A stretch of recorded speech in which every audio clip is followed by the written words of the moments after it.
আমৃত্যু ভালোবাসি তোকে উপন্যাস লিখেছেন সালমা চৌধুরী। পর্ব ২২। মেঘের রুম থেকে বেরিয়ে আবির নিচে এসে ডাইনিং টেবিলে বসেছে। মিম, মেঘ, তানভীর কেউ নেই। কেমন যেন সুস্থির পরিবেশ। মিম বা মেঘ না থাকলে আদিও যেন চুপচাপ থাকে। অসুস্থতার কারণে ২-৩ দিন আবির রুমেই খেয়েছে, তাই তেমন কোনো কিছু উপলব্ধি করেনি। কিন্তু খাবার টেবিলে মেঘ নেই, এতেই যেন বুকটা কেঁপে উঠল আবিরের। তানভীর রুম থেকে রেডি হয়ে নামতে গেলে আকলিমা খান ডেকে বললেন, তানভীর, মিমকে একটু ডাক দিয়ে আয় তো। গত সপ্তাহে মিম উপরের রুমে শিফট করেছে, তবে এখনো মন তার নিচেই পড়ে থাকে। ক্ষণে ক্ষণে ভাইকে আর মাকে দেখতে ছুটে ছুটে আবার উপরে আসলে মেঘের রুমে যায়, আবার নিজের নতুন রুম গুছায়। তানভীর মিমের দরজায় এসে ডাকলো, মিম খাবি না? মিম জবাব দিল, আসছি ভাইয়া। তানভীর এসে খেতে বসে কিছুক্ষণ পর মিমও এসেছে। মোজাম্মেল খান আবিরের দিকে তাকিয়ে বললেন, তুমি তুমি কি আজও ভাইকে যাওয়ার চিন্তা ভাবনা করছো? আবির কিছু বলার আগেই ইকবাল খান বলে উঠলেন, না না, আবির আমার সাথে যাবে। আলী আহমেদ খান গম্ভীর কণ্ঠে বললেন, সেই ভালো, তুইই নিয়ে যা। ওর তো আবার আমাদের গাড়িতে চলাফেরা করতে সমস্যা। আবির চটজলদি খাওয়া শেষ করল। যাওয়ার আগে স্বাভাবিক কণ্ঠে বলল, আপনারা টাইম মতো চলে আসবেন প্লিজ। তানভীরের দিকে চেয়ে বলল, তুই কি এখন যেতে পারবি? তানভীর জবাব দিল, একটু পরে যাই। আবির শান্ত কণ্ঠে বলল, ঠিক আছে, তাড়াতাড়ি চলে আসিস, আর বাইকের চাবি রুমে আছে, নিয়ে আসিস। তানভীর হাসি মুখে মাথা নাড়ল। আলী আহমেদ খান, মোজাম্মেল খান, ইকবাল খান থেকে শুরু করে রাকিব, রাসেল ও আব্বু চাচু যারা ছিলেন তারা সকলেই এসেছেন। অফিসের কলিগদের সহ সকলকে দুপুরে খাওয়ানো হয়েছে। আবিরের একজন পরিচিত ছোট ভাই, নাম মিরাজ, তাকে আবিরের পিএস হিসেবে নিযুক্ত করা হয়েছে। সারাদিনের ব্যস্ততা শেষে যখন ঢাকার বুকে সন্ধ্যা, তখন তানভীরের সঙ্গে বাড়ি ফিরছে আবির, সাথে কয়েক প্যাকেট বিরিয়ানি। বাসায় ঢুকে তানভীর বিরিয়ানিগুলো সবাইকে দিতে ব্যস্ত হলো। আবির এক প্যাকেট নিয়ে সিঁড়ি দিয়ে উঠে মেঘের রুমে চলে গেল। মেঘ একপাশ ফিরে ফেসবুকে ভিডিও দেখছিল। আবির গলা খাকারি দেওয়াতে পিছনে ঘুরেছে। আবির বিরিয়ানির প্যাকেট এগিয়ে দিয়ে ছোট করে বলল, তোর জন্য এনেছি, খেয়ে নিস। মেঘ কপাল কুঁচকে প্রশ্ন করল, কি এতে? আবির উত্তর দিল, বিরিয়ানি। মেঘ শুধু বলেছে, আমার তো। আবির সঙ্গে সঙ্গে বলে উঠল, আমি জানি তোর বিরিয়ানির থেকেও কাচ্চি অনেক বেশি পছন্দ, কিন্তু সব দিক বিবেচনা করে অফিসে বিরিয়ানি দেওয়া হয়েছে। আজ এটা খেয়ে নে, আমি অন্যদিন তোর জন্য কাচ্চি নিয়ে আসবো। মেঘ আর কিছু বলল না। আবিরও বিরিয়ানি রেখে নিজের রুমে চলে গেছে। ২-৩ দিন কেটে গেল। আবিরের ব্যস্ততা এখন দ্বিগুণ বেড়েছে। ২ অফিসের সিইও এর দায়িত্ব পালন করা চারটেখানি কথা নয়, তারপরও কোনো কাজেই ফাঁকি দেয় না ছেলেটা। নিজেকে প্রতিষ্ঠিত করার ঝোঁক মাথাচাড়া দিয়ে বসেছে। শত ব্যস্ততার মাঝেও প্রতিদিন ফজরের নামাজ পড়ে বাসায় ফিরে নিজের ভালোবাসার মানুষটাকে ঘুমন্ত অবস্থাতেই রেখে যায়। হালিমা খান ইদানীং মেঘের সাথে থাকায় আবিরের সুবিধা হয়েছে। হালিমা খান ফজরের নামাজ পড়তেই নিজের রুমে চলে যান, তারপর রান্নার ব্যবস্থা করেন। এই ফাঁকে আবির মেঘকে দেখে ছাদে চলে যায়। ২-৩ দিন যাবৎ বাসায় ফেরার সময় মেঘের জন্য এটা সেটা খাবার কিনে নিয়ে আসে। একদিন মেঘের জন্য চিপস কিনতে গিয়ে মহা মুসিবতে পড়ে গেল আবির। আবির দোকানদারকে বলেছে চিপস দেন। দোকানদার জিজ্ঞেস করেছে, কোনটা দিব? কম করে হলো ২০-৩০টা জাতের চিপস। আবির হাঁ করে তাকিয়ে আছে। মেঘের পছন্দের ২টা চিপসের নাম আবির জানত, কিন্তু অন্য কোন কোম্পানির চিপস পছন্দ করে তা আবিরের অজানা ছিল। তাই দোকান থেকে সব ব্র্যান্ডের চিপস ২টা করে মোটামুটি ১ বস্তা চিপস নিয়ে মেঘের রুমে হাজির হলো। কি সুইট! ভাগ্যিস সময়টা তখন বিকেল ছিল, ড্রয়িং রুমে কেউ ছিল না। এত চিপস দেখে মেঘ অগা অগার মতো চেয়ে থেকে শুধালো, আপনি কি চিপসের ব্যবসা শুরু করেছেন? আবির স্বভাবসুলভ গম্ভীর কণ্ঠে উত্তর দিলেন, তোর পছন্দের চিপস কোনগুলো বের কর। এত চিপসের ভিড় থেকে ৫টা পছন্দের চিপস বের করে বলল, এগুলোই আমার পছন্দ। আবির ভারী কণ্ঠে বলল, বাকিগুলো টেস্ট করতে পারিস, ভালো লাগলে পছন্দের লিস্ট বাড়াবি, আর ভালো না লাগলে মিম আর আদিকে দিয়ে দিস। বৃহস্পতিবার সকালে আবির অফিসে যাওয়ার পথে মিমকে ডেকে ছাদের চাবি দিয়ে বলল, মেঘের শরীর ভালো থাকলে ওরে নিয়ে একটু ছাদে যাস। মিম চাবি নিয়ে উত্তর দিল, ঠিক আছে ভাইয়া। আবির অফিস থেকে ফেরার পথে মেঘের কোচিং আর টিউশন থেকে এই সপ্তাহের সকল নোট আর পরীক্ষার প্রশ্নগুলো এনে মেঘের রুমের টেবিলের উপরে রেখে নিজের রুমে চলে গেছে। মিম আর মেঘ ছাদে ঘুরে ঘুরে ফুল গাছগুলো দেখছিল। নয়নতারা কুড়িয়ে দুই বোন দুই কানে গুজে কয়েকটা ছবিও তুলেছে, আর এটা সেটা হাজারো গল্প করছে। এক সপ্তাহে মেঘের শরীরটা কিছুটা সুস্থ হয়েছে, তবে মায়ের ঘন্টায় ঘন্টায় আনা খাবার খেতে হচ্ছে। আবিরও এটা সেটা নিয়ে আসে, মোজাম্মেল খান অথবা আলী আহমেদ খান রুটি কলা ফল নিয়ে আসে। তানভীর রাতে ফেরার সময় যা চোখের সামনে পড়ে তাই নিয়ে আসে। খেতে খেতে আর শুয়ে থাকতে থাকতে ক্লান্ত হয়ে গেছে। বেশ খানিকটা সময় ছাদে ঘোরাঘুরি করে নিচে এসে যে যার রুমে চলে গেছে। মেঘ রুমে ঢুকতেই চোখ পড়ল টেবিলের উপরে রাখা প্রশ্ন আর শিটের দিকে। এগুলো এগুলো নিয়ে উল্টিয়ে পাল্টিয়ে দেখল, বুঝতে বাকি নেই যে এগুলো আবির ভাই এনেছেন। মেঘ সন্ধ্যার পর পড়তে বসেছে। অসুস্থতার ফলে এক সপ্তাহ যাবৎ বই নিয়ে বসতেই পারছিল না মেয়েটা। কিছুক্ষণ পড়াশোনা করে আবির ভাইয়ের আনা প্রশ্নগুলো দিয়ে পরীক্ষা পরীক্ষা দিয়ে নিজের অবস্থান চেক করছিল। প্রতি শুক্রবারের ন্যায় এই শুক্রবারটাও ভালোভাবেই কাটল সকলের। আবির আসরের নামাজ পড়ে করিডোর দিয়ে নিজের রুমের দিকে যাচ্ছিল। হঠাৎই সামনে পড়ল মেঘ। একটা স্কাই ব্লু কালারের জামার সাথে সাদা ওড়না গলায় পেঁচিয়েছে, হাতে একটা পার্স নিয়ে খোলা চুলে বের হচ্ছে রুম থেকে। স্ট্রেইট লম্বা চুলগুলো আগা হাঁটু ছুঁই ছুঁই। আবির ক্ষুদ্র চোখে তাকিয়ে রইল অষ্টাদশীর পানে। মেঘ রুম থেকে বেরিয়ে মুখোমুখি হলো আবির ভাইয়ের। সাইড কেটে চলে যেতে চাইলে আবির প্রশ্ন করে উঠল, এভাবে চুল ছেড়ে কোথায় যাচ্ছিস? মেঘ মাথা নিচু করে ছোট করে উত্তর দিল, পার্লারে। আবির কপাল কুঁচকে শুধালো, কেন? মেঘ মাথা নিচু করে পুনরায় উত্তর দিল, চুল কাটাতে। আবির এবার তীক্ষ্ণ দৃষ্টিতে তাকিয়ে বলল, তোকে চুল কাটার অনুমতি কে দিয়েছে? মেঘ একদমই বলে ফেলল, আম্মু বলেছে আমি নাকি চুলের যত্ন নিতে পারি না, তাই কাটাতে যাচ্ছি। আবির গম্ভীর কণ্ঠে প্রশ্ন করল, মামুনি বলেছে? মেঘ উত্তর দিল, জি। আবির ভিতরে ভিতরে রাগে ফুঁসছে। কণ্ঠ দ্বিগুণ ভারী করে জানালো, চুল কাটবি ভালো কথা, কিন্তু চুল কোমরের উপরে যেন না ওঠে। মেঘ অন্যদিকে মুখ করে অভিমানী স্বরে বলল, আমার চুল আমি কাটবো, কারো অভিমতের প্রয়োজন নেই। আবির দাঁতে দাঁত চেপে দীর্ঘশ্বাস ফেলে কড়া স্বরে বলল, চুল কোমরের 1 ইঞ্চি উপরে উঠলে তোর খবর আছে। কথাটা বলা শেষ করা মাত্রই আবির দ্রুত পায়ে নিজের রুমের দিকে চলে গেল। অষ্টাদশী স্ট্যাচুর মতো দাঁড়িয়ে বিড়বিড় করে বলল, আমার চুল আমি যা ইচ্ছে তাই করব। আপনার কথা আমি কেন শুনবো? আপনি আপনার প্রিয়তমার উপর অধিকার খাটান গিয়ে, আমার উপর অধিকার খাটাতে হবে না। কথাগুলো একদমই বলে সিঁড়ি দিয়ে নেমে মায়ের রুমে চলে গেল। হালিমা খান মেয়েকে নিয়ে বাসার কাছেই একটা পরিচিত পার্লারে গিয়েছেন। হালিমা খান বলেছিলেন কাঁধের নিচ পর্যন্ত কেটে ফেলতে, কিন্তু মেঘের মন টানছে না। চুলের প্রতি যেন তার বড্ড বেশি মায়া। মায়ের কথায় চুল কাটতে সেই অনেক রাজি হয়েছে। হালিমা খানের জোরাজুরিতে মেঘ পিঠ পর্যন্ত চুল কাটতে রাজি হয়েছে। পার্লারের মহিলা যখনই চুল কাটার জন্য কাঁচি হাতে নিল, তৎক্ষণাৎ মেঘের মনে পড়ে গেল আবির ভাইয়ের বলা কথাটা। মেঘ মনে মনে ভাবল, না না, আবির ভাইয়ের উপর কোনো বিশ্বাস নাই। চুল ছোট করলে যদি ওই দিনের চেয়েও বেশি জোরে মারে, তাহলে তো আমি মরেই যাব। থাক বাবা, এই ফালতু ব্যাটার মার খেয়ে অকালে জীবনে ত্যাগ করার কোনো প্রয়োজন নেই। আর কিছুদিন জীবনটা উপভোগ করে নেই। সঙ্গে সঙ্গে মেঘ চিৎকার দিয়ে উঠল। মেঘের অচমকা চিৎকারে হালিমা খান কিছুটা ভড়কে গেলেন। চিন্তিত হয়ে জিজ্ঞেস করলেন, কি হয়েছে তোর? এভাবে চিৎকার করছিস কেন? মেঘ নিরুদ্বেগ কণ্ঠে বলল, কোমর পর্যন্ত কাটবো না। কোমর পর্যন্ত কাটবো চুল। হালিমা খান কিছুটা বিরক্তি হয়ে বললেন, কোমর পর্যন্ত কাটালে আর কি হবে, সেই তো বড়ই থাকবে।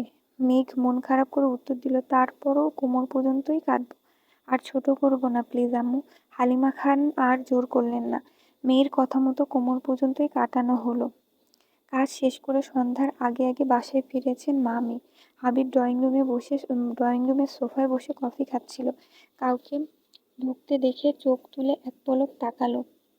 মেঘকে দেখে দৃষ্টি স্থির হলো। মেঘের চুল দেখার জন্য তীক্ষ্ণ দৃষ্টিতে চেয়ে রইল।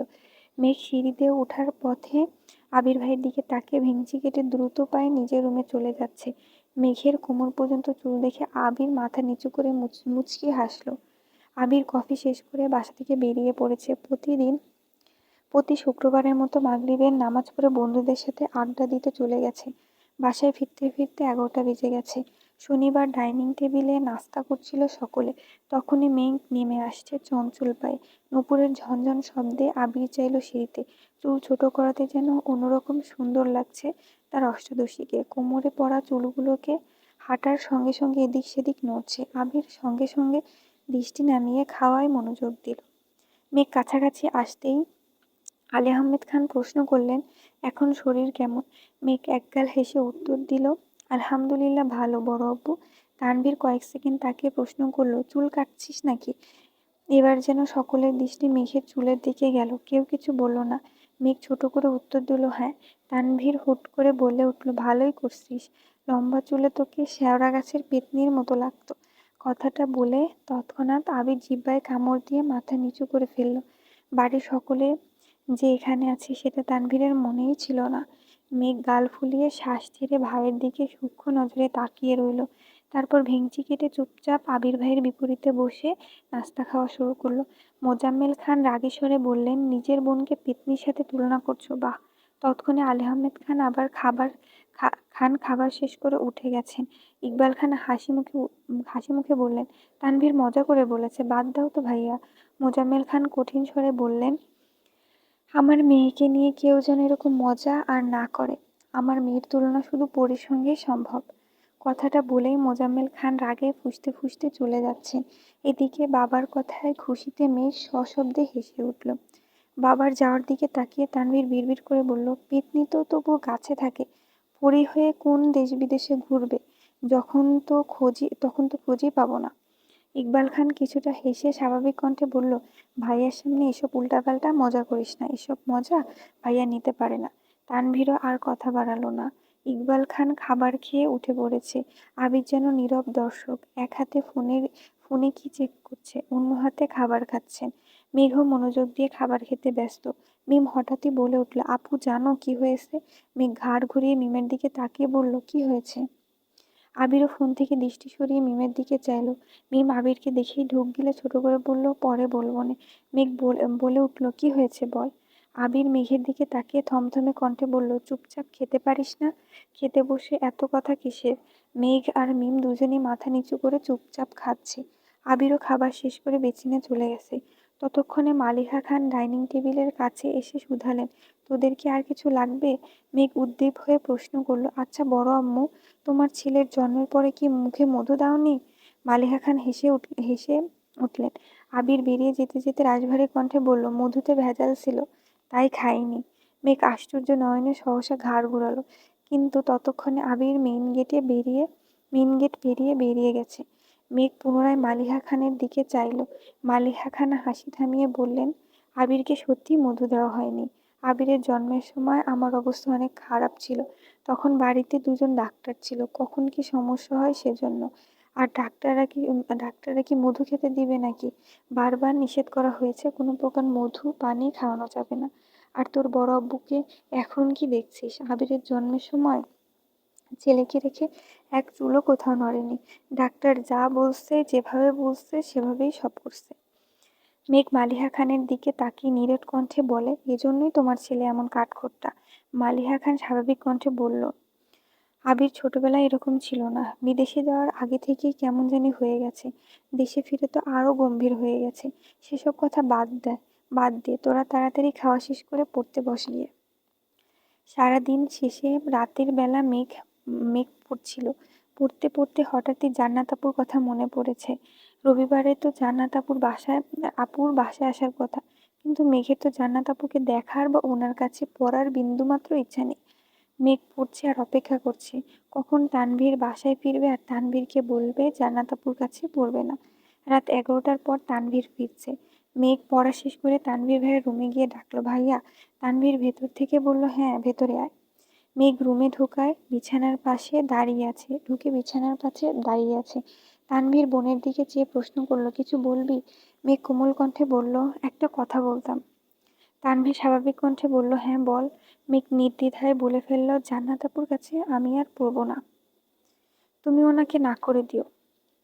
তানভীর চিন্তিত কণ্ঠে শুধালো, কেন, কোনো সমস্যা? মেঘ মাথা নিচু করে বলল, সমস্যা না, এমনি পড়ব না। তানভীর গলা খাকারি দিয়ে বলল, বনু, এটার সমাধান আমি দিতে পারবো না, তুই ভাইয়ার সাথে কথা বলিস। মেঘ বিরক্তি কণ্ঠে বলল, তুমি তো জান্নাত আপুকে এনেছিলে, তাহলে তুমি নিষেধ করে দিও, আমি ওনার সাথে কথা বলতে পারবো না। তানভীর এবার ঠান্ডা কণ্ঠে বলে উঠল, আমার কাছে জান্নাত আপুর নাম্বার নেই, ভাইয়ার কাছে আছে। তাছাড়া ভাইয়ার কথায় জান্নাত আপু তোকে পড়াতে আসছেন, তুই না পড়তে চাইলে ভাইয়াকে বলিস, ভাইয়া যা সিদ্ধান্ত নেবে তাই হবে। এই বিষয়ে কথা বলার অধিকার আমার নেই। তোর জন্য কথা তোর তোর অন্য কথা থাকলে বল। মেঘের মনের ভেতরে সুপ্ত ক্রোধ যেন মাথায় উঠে গেছে, চোখ মুখ লাল হয়ে যাচ্ছে। আর কোনো কথা না বলে রাগে ফুঁসতে ফুঁসতে নিজের রুমে চলে গেল। এত বছর তো তানভীরই মেঘের সকল সিদ্ধান্ত নিয়েছে, তবে আজ কেন আবির ভাইকে সিদ্ধান্ত নিতে হবে? এটা এটা মেঘ কোনোভাবেই মানতে পারছে না। কিন্তু অষ্টাদশী তো জানে না, গত 7 বছর যাবৎ আবিরের সিদ্ধান্তেই তানভীর সবকিছু করেছে। সকালবেলা ঘুম থেকে উঠেই মেঘ রুমে পায়চারি করছে। আবির ভাইকে কিভাবে বলবে, কি বলবে তাই ভেবে পাচ্ছে না। আজ না আবার থাপ্পড় দিয়ে বসেন। তৎক্ষণাৎ নিজেকে নিয়ে সাহস দিয়ে বলে, তুই কি এত দুর্বল নাকি? দীর্ঘ সময় পায়চারিতে মেঘের নাকের ডগায় বিন্দু বিন্দু ঘাম জমে গেছে, যা মুক্তার ন্যায় চিকচিক করছে। বুকে সাহস নিয়ে অষ্টাদশী নিজের রুম থেকে বেরিয়ে করিডোর দিয়ে আবিরের রুমের দিকে পা বাড়ালো। আবির শার্টের স্লিভ ফোল্ড করতে করতে নিজের রুম থেকে বের হচ্ছিল। হঠাৎ মেঘকে দেখে সেখানেই দাঁড়িয়ে পড়ল। মেঘ এক মুহূর্তের জন্য সবকিছু ভুলে আবির ভাইয়ের দিকে নিষ্পলক তাকিয়ে রইল। ছাই রঙের একটা শার্ট, ইন করে পরা, চোখে সানগ্লাস, ক্রাশ খাওয়ানো সেই লুকে দাঁড়িয়ে আছে আবির। সে তো জানে না এই সুদর্শন লুকে ছোট অষ্টাদশীর মনে কোঠায় ব্যথা অনুভব হয়। মেঘের অভিমুখে চাইল আবির, নাকের ডগায় জমে থাকা ঘাম যেন আবিরের দৃষ্টিকে টানছে। মেঘের শান্ত অস্থির নয়নজোড়ার দিকে তাকিয়ে আবির মনে মনে বলে, এই চোখে শুধু আমার সর্বনাশ দেখি। মেঘের অভিব্যক্তি বদলাতে সময় লাগলো না। মাথা নিচু করে বুক ফুলিয়ে শ্বাস নিয়ে বলল, আপনার সাথে আমার কথা আছে। আবির স্বভাবসুলভ ভারী কণ্ঠে বলল, হুম, বল। মেঘ নিরেট কণ্ঠে বলল, আমি জান্নাত আপুর কাছে পড়ব না। মনের ভেতরে সুপ্ত ক্রোধটা এক নিমিষে প্রকাশ করে ফেলল। মেঘের কথায় আবির স্বাভাবিক কণ্ঠে প্রশ্ন করল, কেন? মেঘ তপ্ত স্বরে বলল, ইচ্ছে নেই তাই পড়ব না। আবির ভ্রু গুটিয়ে বিরক্তি নিয়ে বলল, তোর ইচ্ছেতে তো সবকিছু হবে না, তোকে জান্নাতের কাছেই পড়তে হবে। মেঘ আবারও ভেতরে ভেতরে রাগে ফুঁসছে, গাল দুটো রক্তবর্ণ ধারণ করেছে। অধিক রাগে মেঘের গলার স্বর ভেঙে আসে। এবার কান্না জড়িত কণ্ঠে বলে উঠল, বললাম তো আমি ওনার কাছে পড়ব না। আবির দীর্ঘশ্বাস ছেড়ে শক্ত কণ্ঠে বলল, সব বিষয় নিয়ে ফাজলামো করবি না মেঘ, তোর ভালোর জন্যই জান্নাতকে আনা হয়েছে, আমি তোর খারাপ চাই না। মেঘ সহসা বলে ফেলল, আমার ভালো মন্দ আপনাকে ভাবতে হবে না। অন্তরে ক্রোধ যেন এবার মেঘের চোখ বেয়ে গড়িয়ে পড়ছে। মেঘের বলা কথাটা আবিরের হৃদয়ে লেগেছে। আবির কণ্ঠ দ্বিগুণ ভারী করে বলল, আজ থেকে জান্নাত পড়াতে আসবে, ঠিক মতো পড়াশোনা করবি, কোনো প্রকার নাটক করলে এর ফল ভালো হবে না। কথাটা বলেই আবির মেঘকে পাশ কাটিয়ে চলে যাচ্ছিল। মেঘ মাথা উঁচু করে গলার স্বর সিংহে চড়িয়ে জানালো, আমি ওনার কাছে পড়বো না, দরকার হলে আমি বড় আব্বুকে বলবো। আবিরের মেজাজ চরম লেভেলের খারাপ হলো। পায়ের রক্ত যেন মাথায় উঠে গেছে। সেখানেই দাঁড়িয়ে রাগান্বিত স্বরে হুঙ্কার দিয়ে উঠল, কি বলবি আব্বুকে? জান্নাত পড়াতে পারে না এটা বলবি? জান্নাতের আচার আচরণ খারাপ এটা বলবি? আর তুই যে তোর টিচারকে নিয়ে উল্টাপাল্টা ভাবিস আর বাজে কথা বলিস, এগুলো আব্বু শুনলে সেটা কি ভালো হবে? এই যে তোকে এত ভালোবাসে, এত আদর করে, থাকবে তো এই ভালোবাসা? মেঘ সহসা মাথা নিচু করে নিশ্চুপ দাঁড়িয়ে রইল। চোখ দিয়ে অঝরে পানি পড়ছে। আবির চোখ মুখ গোটালো, নিজের রাগকে সংযত করার চেষ্টা করলো। রাশভারী কণ্ঠে বলল, এই বাড়িতে থাকতে গেলে আমার মর্জিতেই তোকে চলতে হবে। কোনো রকম কথা শেষ করে আবির নিজের মতো নিচে চলে গেল। কিছু না খেয়ে অফিসের জন্য বেরিয়ে পড়েছে। পিছন থেকে মালিহা খান, ইকবাল খান ডেকেছে, কিন্তু আবিরের যেন সেদিকে কোনো হুঁশ নেই। মেঘ করিডোরে দাঁড়িয়ে কেঁদেই যাচ্ছে। অতিরিক্ত রাগে মেঘের খুব কান্না পায়। খান বাড়ির নিয়মই যেন এটা। আলী আহমেদ খান আর মোজাম্মেল খানের আদেশ আবির আর তানভীরকে অক্ষরে অক্ষরে পালন করতে হয়। আবিরের আদেশ শাসন মেঘকে পালন করতে হবে। তানভীর শুধু মেঘকে না, মিম আর আদিকেও শাসন করে। তবে আবিরের মিম আর আদির ব্যাপারে কোনো মাথা ব্যথা নেই। আবিরের ধ্যানে জ্ঞানে শুধুই মেঘ। মেঘ সকাল থেকে কিছুই খায়নি। কয়েকবার বন্যাকে কলও করেছে, কিন্তু বন্যা রিসিভ করেনি। দুপুর হয়ে গেছে। মেঘ রুমে জোরে গান চালিয়ে বালিশে মুখ গুজে শুয়ে শুয়ে কাঁদছে। হঠাৎ ফোনে কল বেজে উঠেছে। মেঘ মুখ তুলে ফোনের দিকে তাকিয়ে দেখল বন্যা কল করেছে। মেঘ ফোন রিসিভ করতেই বন্যা বলে উঠল, "কি রে, এত কল দিছিস কেন?" মেঘের কান্নার শব্দ শুনে বন্যা চিন্তিত স্বরে জিজ্ঞেস করলো, "কি হয়েছে বেবি, কাঁদছিস কেন?" মেঘ কান্নার মাত্রা কমিয়েছে, তবে এখনো ফুঁপিয়ে ফুঁপিয়ে কেঁদেই চলছে। ক্রোধিত কণ্ঠে মেঘ বলল, "আমি এই বাড়িতে আর থাকবো না, চলে যাব বাড়ি থেকে।" বন্যা কোমল কণ্ঠে শুধালো, "কেন, কে কি বলেছে তোকে?" মেঘ কণ্ঠ দ্বিগুণ ভারী করে বলল, "কেউ কিছু বলেনি। রেজাল্ট দিলে যদি পাশ করতে পারি, তাহলে তুই যেই ভার্সিটিতে আবেদন করবি সবগুলো ভার্সিটিতে আমার আবেদনটাও করবি। টাকা আমি দিব, তুই শুধু আবেদন করে দিবি। তারপর পরীক্ষার সময় একসাথে গিয়ে দুজন পরীক্ষা দিব। বাংলাদেশের যে জায়গাতেই চান্স পাবো সেখানেই ভর্তি হব। তারপরও এই বাড়িতে আমি থাকবো না।" বন্যা, সেসব পরে দেখা যাবে, আগে তুই বল কি হয়েছে?" মেঘ রাগান্বিত কণ্ঠে বলা শুরু করলো, "কি হয়েছে জানি না, আমি এই বাড়িতে থাকবো না, এটাই মূল কথা।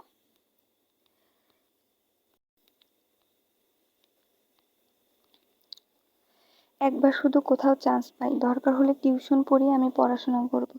তারপর চাকরি করে আম্মু আব্বুকে আমার কাছে নিয়ে যাব। আব্বু না গেলে শুধু আম্মুকেই নিয়ে যাব। তবুও আমি এই বাড়িতে থাকবো না। যে যার মতো শুধু নিজেদের মর্জি আমার উপর চাপিয়ে দেয়। এত বছর সহ্য করছি, এখন জীবনে আরেক হিটলারের আবির্ভাব হয়েছে। আমার জীবনটাই তছনছ করে দিচ্ছে। উনি যা বলবেন তাই মানতে হবে, যেভাবে বলবেন সেভাবেই চলতে হবে। কেন আমি ওনার কথা মেনে চলবো? আমি ওনার কোনো কথা মেনে চলবো না। তুই আবেদন না করে দিলে বলিস, আমি নিজে নিজেই করবো। ভাই, একদমই কথাগুলো বলে ফোন কেটে বিছানার পাশে ফোন ফেলে আবারও বালিশে মুখ গুজে কাঁদছে। বন্যা হাম্মকের মতো বসে রইল। কি এমন হয়েছে যে মেঘ সব ছেড়ে ছুড়ে চলে যেতে চাইতেছে? কিছুই তার মাথায় ঢুকছে না। আবির মেঘের রুমের দরজায় দাঁড়িয়ে মেঘের বলা প্রত্যেকটা কথা শুনছে। আবিরের দাঁত পিষে ক্ষিপ্ত দৃষ্টিতে চেয়ে আছে মেঘের দিকে। আবিরের এক হাতে কাঁচির প্যাকেট, অন্য হাতে চোখ থেকে খোলা সানগ্লাসটা মুষ্টিবদ্ধ করে চেপে ধরে আছে। সানগ্লাস ভেঙে শুধু হাত কাটার অপেক্ষা। সকালে মেঘকে ছেড়ে অফিসে যাওয়ার পর থেকে আবিরের মন ছটফট করছিল। কোনোভাবেই কাজে মন দিতে পারছিল না। বাধ্য হয়ে অফিস থেকে বেরিয়ে জ্যাম পেরিয়ে অষ্টাদশীর পছন্দের রেস্টুরেন্ট থেকে কাচ্চি নিয়ে বাসার দিকে রওনা দিয়েছিল। মেঘ স্পেশাল কিছু রেস্টুরেন্ট ব্যতীত অন্য কোথাও থেকে কাচ্চি খায় না। গত সপ্তাহে আবিরের কাজের ব্যস্ততার ফলে সেই রেস্টুরেন্ট থেকে কাচ্চি নিয়ে খাওয়ানোর সময় সুযোগ হয়ে ওঠেনি। তাই আজ সব কাজ ফেলে বেরিয়েছিল। কিন্তু যাকে সে নিজের থেকে বেশি ভালোবাসে সেই অষ্টাদশী তাকে ছেড়ে চিরতরে দূরে চলে যাওয়ার প্ল্যান করছে।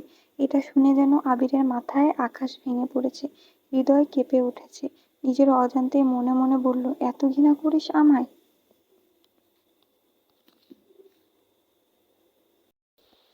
আগের পর্বগুলো পেতে ডেসক্রিপশন বক্স চেক করুন এবং কমেন্ট বক্স চেক করুন।